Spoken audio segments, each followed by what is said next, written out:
अगर मैं कहूँ कि महाभारत का परिणाम युद्ध शुरू होने से पहले ही तय हो चुका था, एक श्राप से जिसे कोई टाल नहीं सका, तो क्या आप मानेंगे?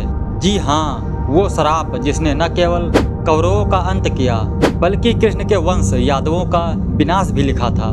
और इस श्राप की शुरुआत हुई थी एक माँ के आंसुओं से, गांधारी के हृदय से।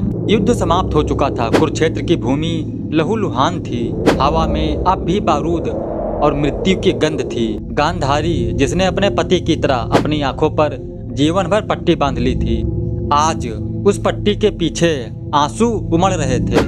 100 पुत्रों के शवों के बीच खड़ी एक माँ जिसने अपना सब कुछ खो दिया। उन्होंने दूर खड़े कृष्ण को देखा, शांत संयम मुस्कुराते हुए, और बोली, हे वासुदेव, आपने धर्म की आड़ में अधर्म कराया। आपने युद्ध तो जीत लिया पर मानवता हार गई। गांधारी ने कहा, कृष्ण, जिस तरह मेरा वंश नष्ट हुआ है वैसे ही तेरे यादवों का भी अंत होगा। भाई भाई एक दूसरे को मारेंगे और तेरा द्वारका समुद्र में डूब जाएगी। भगवान श्री कृष्ण मुस्कुराते हुए बोले, माता, आपका श्राप मेरे कर्म का हिस्सा है। हर युग के अंत के लिए एक नए युग का जन्म जरूरी होता है। इतना कहकर भगवान श्री कृष्ण चल दिए, लेकिन उनके चेहरे पर वही रहस्यमयी मुस्कान थी, मानो वो जानते हो कि ये सब भी उनकी लीलाओं का हिस्सा है। कई वर्ष बीत गए और गांधारी का श्राप सच हो गया। द्वारका में यादवों के बीच कलह शुरू हो गई।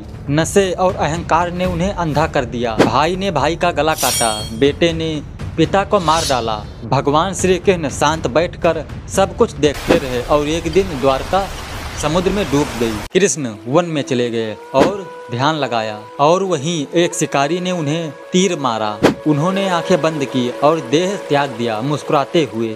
कहा जाता है कि भगवान श्री कृष्ण का अंत किसी युद्ध से नहीं बल्कि एक माँ के श्राप से हुआ था।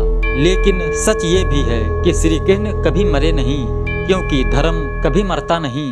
जब जब अधर्म बढ़ेगा श्री कृष्ण फिर लौटेंगे। जय श्री कृष्ण।